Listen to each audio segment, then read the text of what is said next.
perdón, de respiratorias altas. Es claro que las infecciones respiratorias altas tenemos nosotros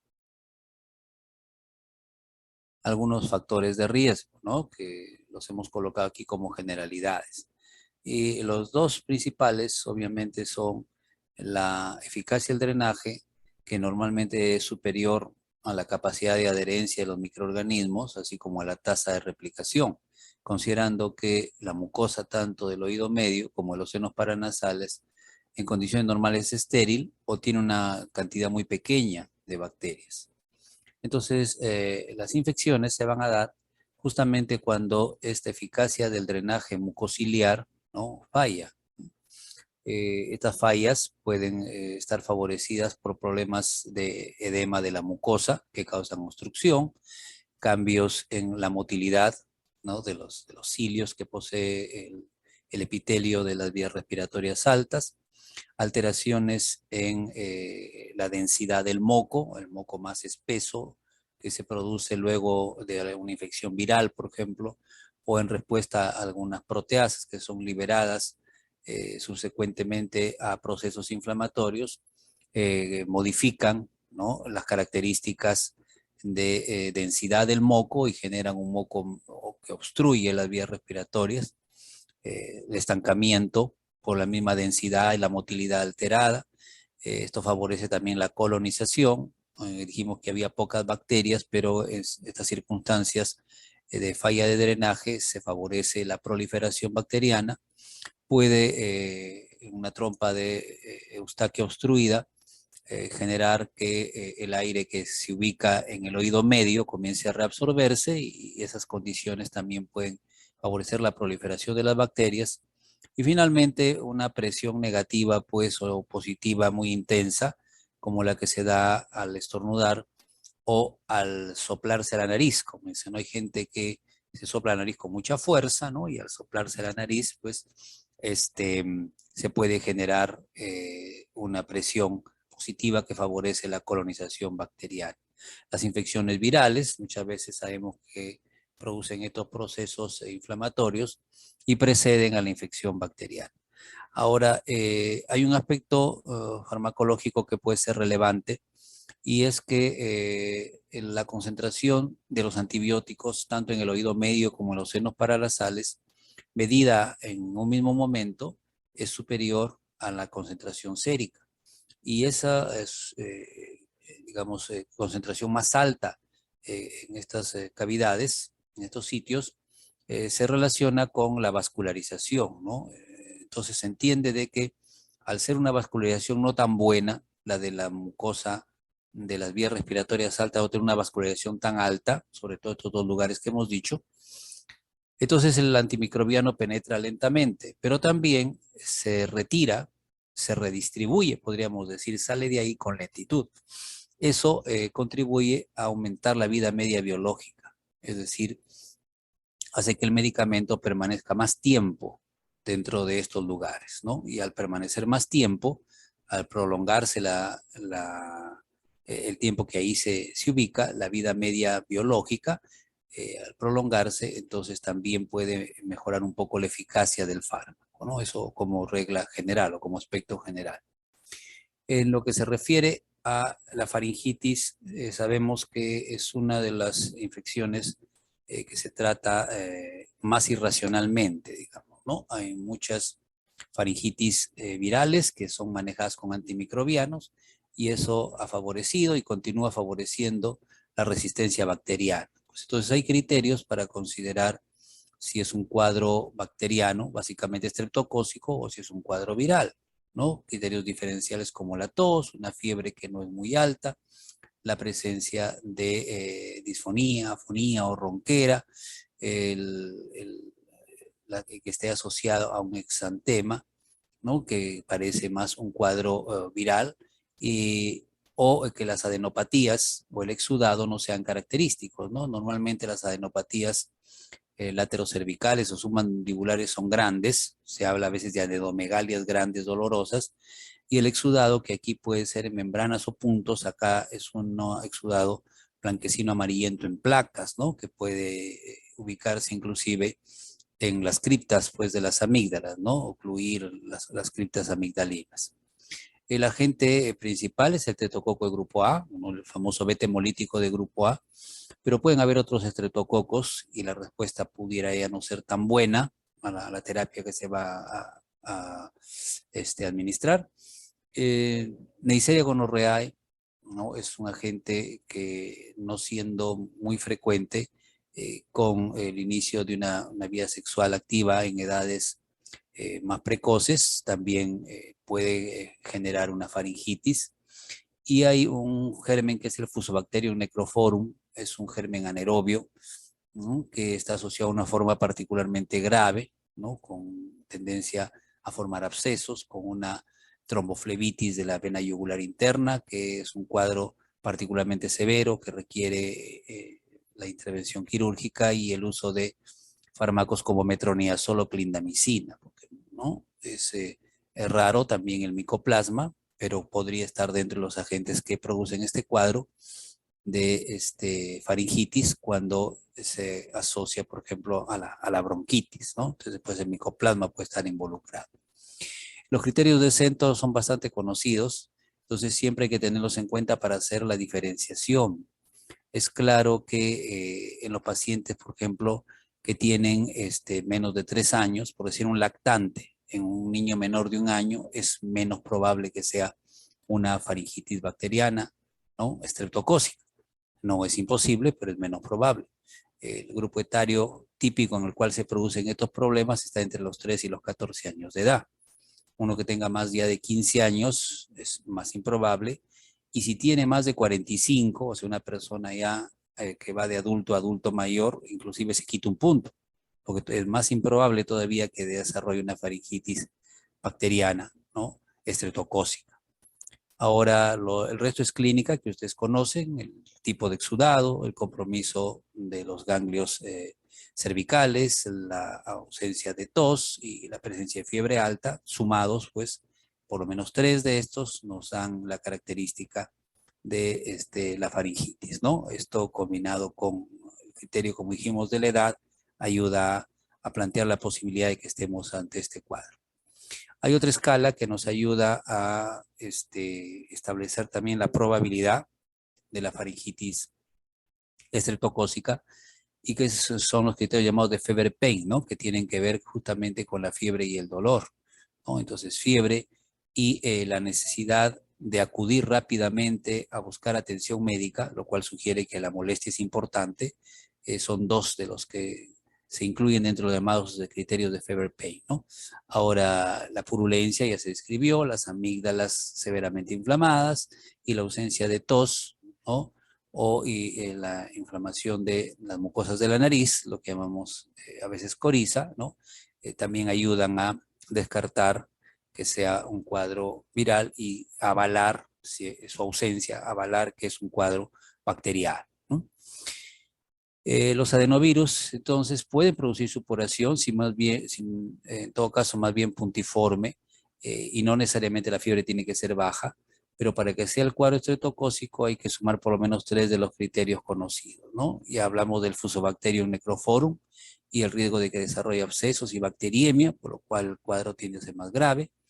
Muchas veces se hacen cultivos de los hisopados faringios y a veces no se encuentra el Streptococcus pyogenes, pero se sabe que el Streptococcus pyogenes puede penetrar las células epiteliales y mantenerse en estas células como una suerte de reservorio. Entonces, si está escondido dentro de una célula, pues no, el hisopado no lo va a tomar, no lo va a captar, digamos, ¿no?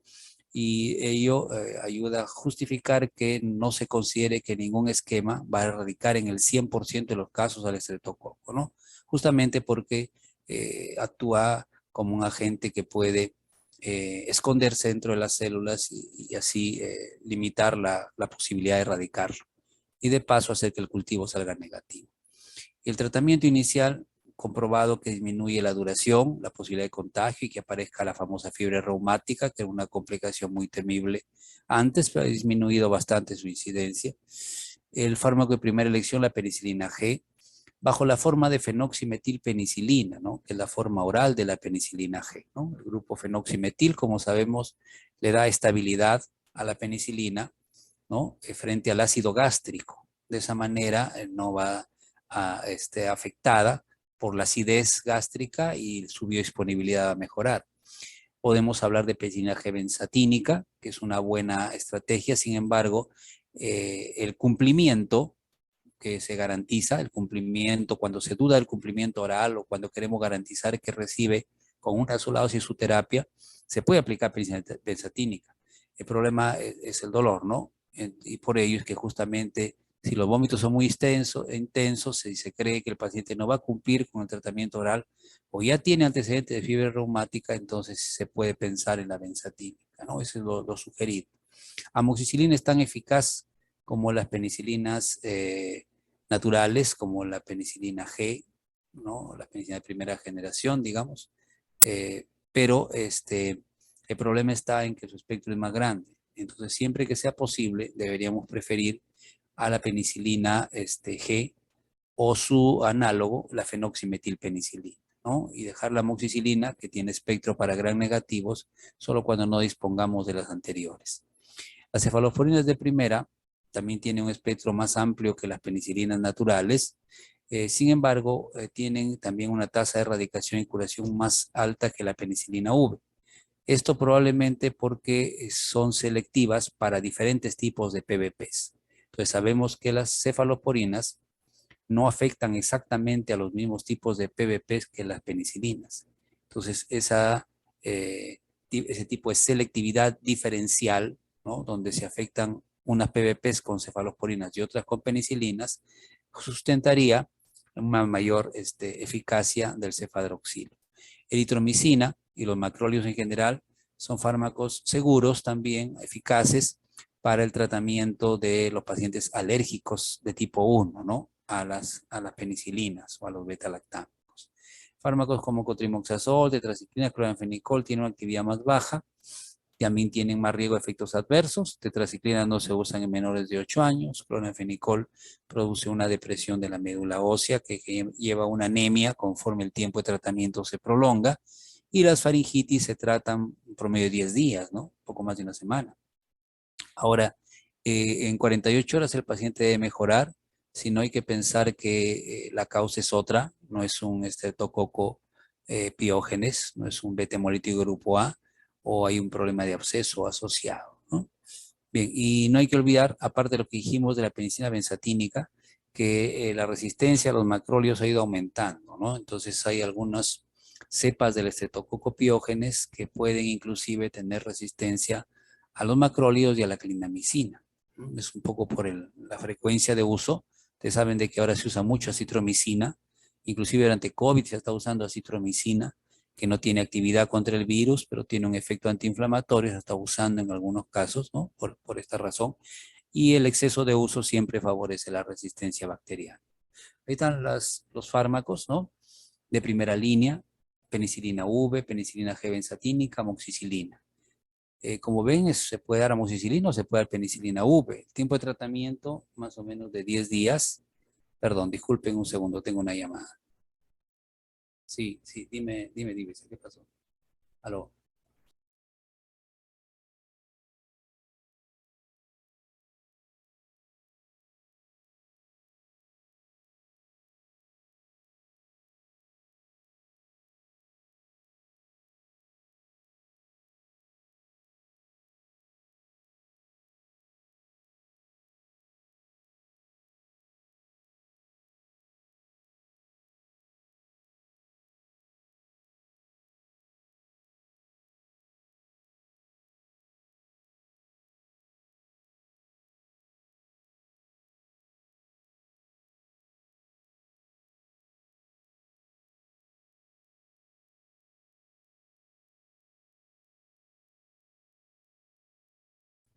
Bien, disculpen. Entonces, estamos hablando de los fármacos de primera línea.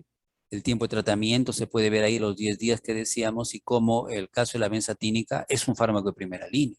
Sin embargo, no hay que olvidar que este fármaco se administra en una sola dosis, tiene una duración de acción de 26 días debido a que el uso de la benzatina reduce la hidrosolubilidad de la penicilina y hace que su absorción sea lenta, pero prolongada, ¿no? Ahora, si la absorción es lenta, las concentraciones séricas son bajas.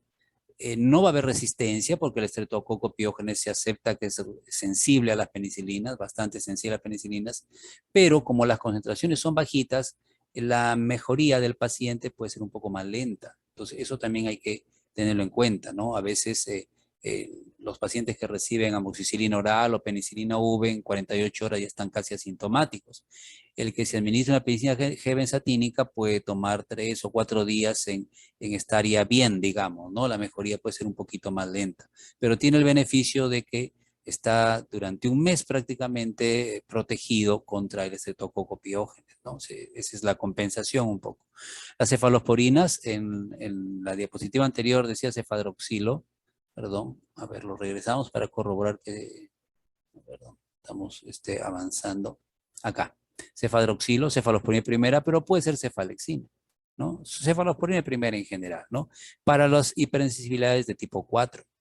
Entonces, lo que decíamos también hace un momento, si es alérgico a la penicilina, hay una posibilidad de que también sea alérgico a la cefalosporina, sí, pero esa posibilidad es de 1 en 10. O sea, de cada 10 alérgicos a la penicilina, uno también va a ser alérgico a la cefalosporina, 1 de 10, ¿no? Entonces, y si es tipo 4, va a ser una exantema, un rash cutáneo, entonces se puede administrar el medicamento, ¿no? La idea es que se puede administrar la cefalosporina. En ese caso, en cambio, si es alérgico de tipo 1, no se puede usar la cefalosporina, porque aunque sea de 1 en 10, si le toca hacer ese 1, puede hacer una anafilaxia y puede poner en peligro la vida del paciente. Entonces, ahí no conviene. Hay que usar macrólidos, alternativamente clindamicina, ¿no? La citromicina se usa un poco menos de tiempo porque tiende a acumularse en los macrófagos, ¿no? Y eso le permite durar más, ¿no? Entonces, se dan dosis iniciales, acá dice 12, pero puede ser 10 miligramos por kilo el primer día, y los siguientes 4 días se dan 5 miligramos por kilo, ¿no? O sea, solo el primer día dosis más grande y luego dosis más bajas, y 5 días se acorta el tiempo de tratamiento. Eso es una opción también interesante. Para el caso de otitis, es importante evidenciar la distensión y el enrojecimiento, ¿no?, de la membrana timpánica. Entonces, si hay esa distensión, si hay ese abombamiento de la membrana timpánica, de inmediato pues hay que hacer el tratamiento con la amoxicilina a dosis altas. La intención es que saturemos las PBPs del neumococo, que es el agente que nos preocupa un poco más, y lo erradiquemos. Si fuera hemófilus, hay aumentado, se dice, la frecuencia del hemófilus no tipificable, ¿no? O sea, no es el hemófilus tipo B, ¿no?, sino el no tipificable. Ha bajado la frecuencia de hemófilus B porque la vacuna pues lo ha reducido, ¿no? Y Moraxella no es un agente tan preocupante. Entonces, la idea está en saturar las PBPs del estreptococo, del neumococo, y eliminarlo. Ahora, si no se puede visualizar la membrana timpánica, ¿no?, si no hay compromiso de la membrana timpánica, se difiere el antibiótico. Y si no se puede visualizar, porque si los niños son pequeños, a veces no se puede pues ver la membrana timpánica, entonces hay que recurrir a la clínica, hay que considerar algunos factores, ¿no? Uno de ellos es la edad. Como sabemos, menores de 2 años tiene más riesgo de complicaciones, y menores de 6 meses peor. Habitualmente un menor de 6 meses que desarrolla una otitis, aunque no se vea la membrana timpánica, tiene que ser tratado con antimicrobianos, ¿no?, por el riesgo de que se complique o un cuadro severo. Y los que tienen cuadros severos, ¿no?, aún siendo mayores de 2 años, también se pueden considerar para el tratamiento. Es decir, aquellos que tienen fiebre alta asociada a la presencia de otalgia importante, ¿no?, también deben considerarse para el tratamiento.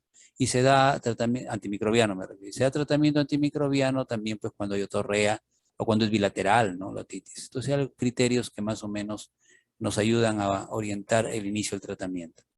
Y si la otitis es resistente, ¿no?, a la amoxicilina que se está administrando a dosis altas, tenemos opciones, ¿no? Usar cefuroxima o amoxicilina clavulanato es equivalente, porque la intención de estos dos medicamentos es usados a dosis altas, igual saturar el PPP del neumococo, pero está pensada la medida del clavulanato, sobre todo, para afectar al Haemophilus influenza. Hay que recordar que el Haemophilus influenza tiene resistencia debido a la producción de beta-lactamasas y por lo tanto es afectado por el ácido clavulánico.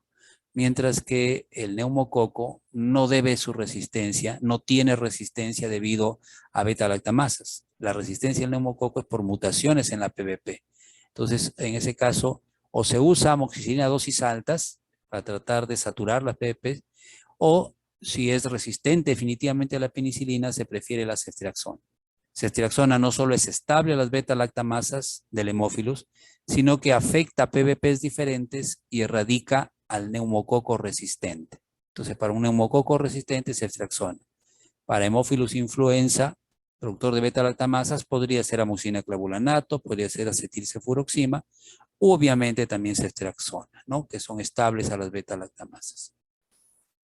Ahí están los agentes, 50% tienen que ver con neumococo hemófilus, menos frecuente ya la moraxela. La E. coli podría hallarse en un otitis, pero de un recién nacido, cosa que es poco usual. No es que no pueda haber, pero es poco frecuente. Estamos hablando acá de otitis media aguda, ¿no? La crónica tiene otras bacterias, ¿no? Es una flora polimicrobiana que obviamente requiere tratamiento tópico, que incluye corticoides, y el uso de amoxicilina clavulanato, quinolonas, clinda o metro. Pero esa es la otitis media crónica, nos estamos ocupando un poco más de la aguda. La aguda, entonces, si bien hay resistencia de estas bacterias, ¿no? Sobre todo neumococo hemófilus, también hay posibilidad de curación espontánea. Entonces, repito, cuando un cuadro es leve, ¿no? Hay otalgia, pero es leve, no hay fiebre, solo el dolor de oído, y la visualización de la membrana timpánica muestra que está con una inflamación muy ligera, no hay cambios importantes como los que se puede ver acá en las figuras del lado derecho. Entonces se puede hacer un manejo expectante. Se da analgésicos, principalmente paracetamol, podría dar ibuprofeno también. La diferencia entre el uso de paracetamol e ibuprofeno es que el ibuprofeno pues es un antiinflamatorio, ¿no? Pero los antiinflamatorios a veces aumentan la duración de las infecciones porque deterioran el mecanismo de respuesta a las bacterias. Entonces, en los procesos infecciosos no siempre es conveniente agregar AINES, porque repito, si bien reducen la inflamación, lo que hacen a reducir la inflamación es alterar un mecanismo de defensa. Entonces, eso no siempre es conveniente y hay algunos estudios sobre eso, ¿no? En cambio, paracetamol no es antiinflamatorio, solo es analgésico, antipirético, por lo cual es un poco más conveniente. Bueno, entonces, una otitis media aguda por neumococo puede curar espontáneamente en un 20% de los casos, por hemófilos en un 50% y por moraxel en un 80% de los casos. De manera que sí es posible que aún siendo bacteriana cure espontáneamente. Sí puede darse eso.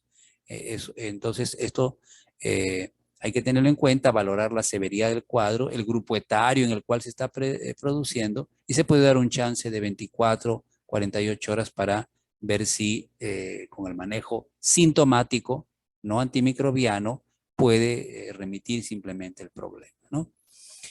Las aminopenicilinas, amoxicilina básicamente, y las cefalosporinas que hemos mencionado, cefuroxima, ceftriaxona, tienen una buena biodisponibilidad, una biodisponibilidad aceptable para el caso de lo que estamos tratando, ¿no? O sea, llegan en concentraciones aceptables a la circulación general. Si se usa amoxicilina clavulanato, al igual que la amoxicilina sola, debe usarse a dosis altas, porque como neumococo es uno de los agentes más frecuentes, de todas maneras hay que tratar de saturar las PBP. Y el clavulanato mejora la eficacia contra el Haemophilus influenza, ¿no? Ahí está el tiempo de tratamiento y la citromicina no es un fármaco que sea adecuado para el manejo de la otitis. Hay diferentes trabajos que han encontrado que su actividad de la citromicina en la otitis no es la mejor, ¿no? De manera de que no debe considerarse como el fármaco alternativo en caso de alergia. En caso de alergia grave a los beta-lactámicos, pues podríamos optar por levofloxacino. Se dice que clindamicina también podría actuar, pero levofloxacino es bactericida y parece una opción más razonable. Este flujograma nos muestra que la otorrea es ya signo de una OMA confirmada, entonces, ante una OMA confirmada hay que tener en cuenta la edad. ¿no? Entonces, la otorrea es OMA confirmada. Una OMA confirmada, por otra parte, que tenga un antecedente de infección de las vías respiratorias altas, que tenga llanto, otalgia importante, ¿no? Nos lleva al criterio de la edad. En cuanto al criterio de la edad, si es menor de 2 años y sobre todo menor de 6 meses, el tratamiento antimicrobiano es claro. Hay que usar amoxicilina de preferencia con ácido clavulánico, de manera que bloqueemos al Haemophilus influenza, ¿no? Y dosis altas pensadas, como ya hemos dicho, en el caso de el saturar la PVP del neumococo. Si es mayor de 2 años, hay que hacer una evaluación de antecedentes. Si es un cuadro grave o recurrente, hay que dar la amoxicilina, ¿no? O sea, si hay fiebre alta, signos de dolor importante, aunque no sea menor de 2 años, ya este es un niño de 3, 4 años, entonces hay que dar de tomar el tratamiento antimicrobiano, puede ser amoxicilina a dosis altas.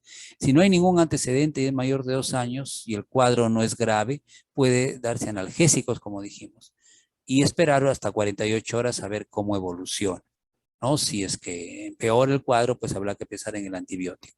Y cuando hay fracasos al tratamiento, pues hay que pensar en la posibilidad de la ceftriaxona, ¿no? La ceftriaxona es una medida importante cuando hay fracasos.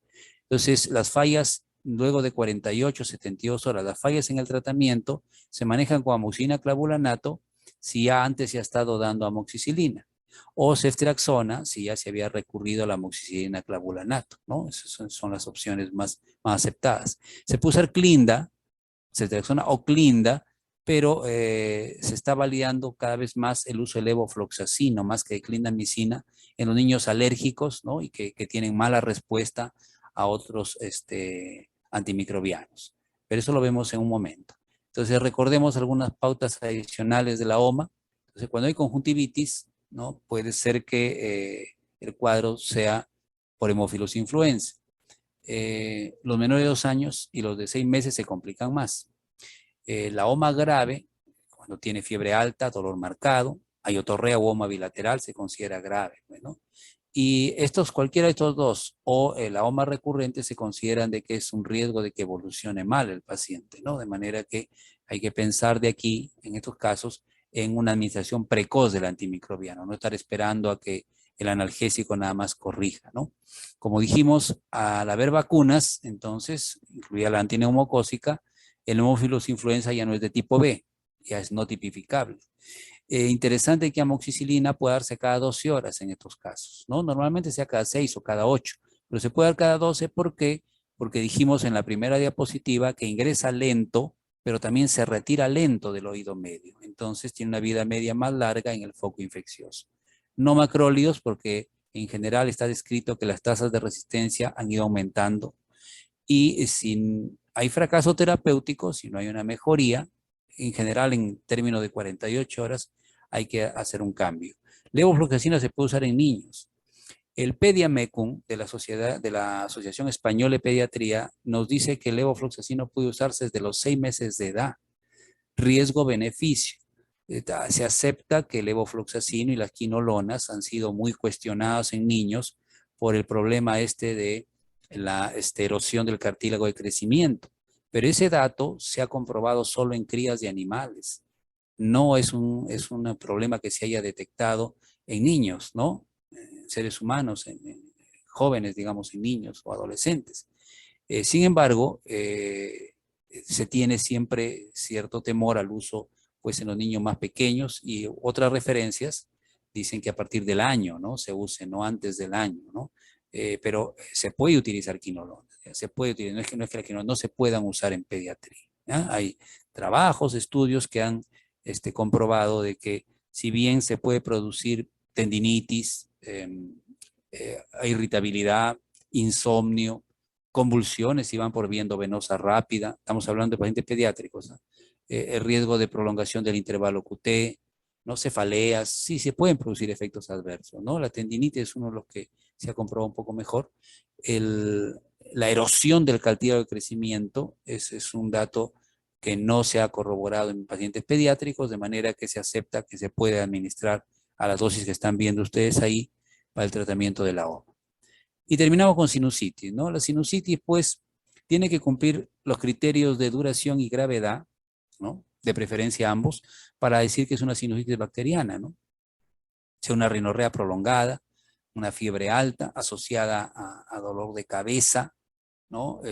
Más o menos intenso y en el paciente se ve comprometido en su estado general, considera una sinusitis bacteriana. Inclusive cuando se cumplen estos criterios, la tercera parte de la sinusitis pueden seguir siendo estériles, o sea, no bacterianas, virales, ¿no? O simplemente sin agente causal, ¿no?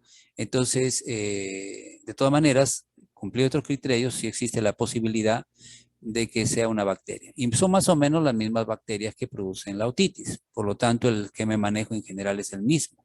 Salvo en los casos en que el paciente pues tiene por ahí abscesos dentarios, algún problema que puede favorecer la colonización por anaerobios de los senos paranasales, ¿no? Y entonces aquí ya la fuente sería diferente, ¿no? Por otro lado, la prolongación en el tiempo, ¿no? A partir ya del mes para adelante, lo convierte en subaguda y cuando dura más de 3 meses ya lo convierte en crónica. Y en estos casos puede no haber bacterias, ¿no? Y cuando los hay, estafilococos o anaerobios que requieren tratamientos prolongados y que muchas veces son difíciles de erradicar, ¿no? La sinusitis crónica es un problema, a veces no hay, repito, el factor infeccioso, pero las molestias, la cefalea, ¿no? La rinorrea sobre todo y fiebres moderadas están presentes por varios meses, una cuestión bastante incómoda, ¿no? En cuanto a los factores asociados, es recordar las infecciones virales previas, ¿no? Las alergias, ¿no?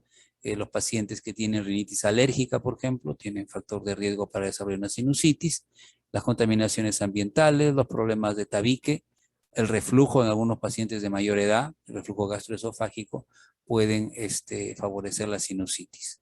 Entonces, la sinusitis aguda generalmente es por resfriado, los agentes son los que hemos mencionado, similares a los de la otitis. En los niños un poco más pequeños puede ser estreptococo piógenes. Cuando el cuadro es más prolongado, sin necesidad de que llegue al mes, puede haber una clamidófila pneumoniae, ¿no? En estos casos que se prolongan un poco más en términos de duración, ¿no? 3 semanas, digamos casi ya 4 semanas, sin pasar de este tiempo, ¿no? O pasando ligeramente este tiempo, a veces puede estar clamidófila. Los pacientes que usan sondas hospitalizados y que tienen un cuadro de inmunodepresión ya tienen agentes patógenos diferentes y las crónicas también son polimicrobianas. El tratamiento agudo, amucina, clavulanato, acetilcefuroxima, que son equivalentes, van bien tanto contra neumococo como contra hemófilos. Cotrimoxazol todavía tiene cierta eficacia dentro de la sinusitis, ¿no? Y los macrólidos tienen mayor oportunidad, digamos, mayor posibilidad de actuar que en la otitis. Aquí en la sinusitis sí todavía se considera el tratamiento con macrólidos como fármacos que aparentemente alcanzan concentraciones suficientes en los senos paranasales como para conservar todavía una eficacia aceptable. Similar a lo que sucede en la otitis, si han pasado 3 días y no ha mejorado el paciente con el tratamiento, el fármaco alternativo sería la ceftriaxona. Por supuesto, también se podrían usar quinolonas, ¿no? Como levofloxacino que hemos mencionado en los casos de resistencia y donde no se puede usar ceftriaxona. Y los inmunodeprimidos, pues si es estafilo, tendrá que ser banco, porque es hospitalario, generalmente tiene sonda, y si es pseudomonas, un carbapenén o ceftazidima, por ejemplo, ¿no? Esta hoja finalmente, o esta diapositiva finalmente tiene algunas de las dosis de penicilina V, también se llama penicilina B potásica, ¿no? Es la fenoximetilpenicilina, la dosis de benzatínica, cefalexina, clinda, amoxi, eritro, acitro, ¿no? Y amoxicilina clavulanato, ¿no? Con algunos aspectos adversos que se pueden encontrar cuando se usa el medicamento.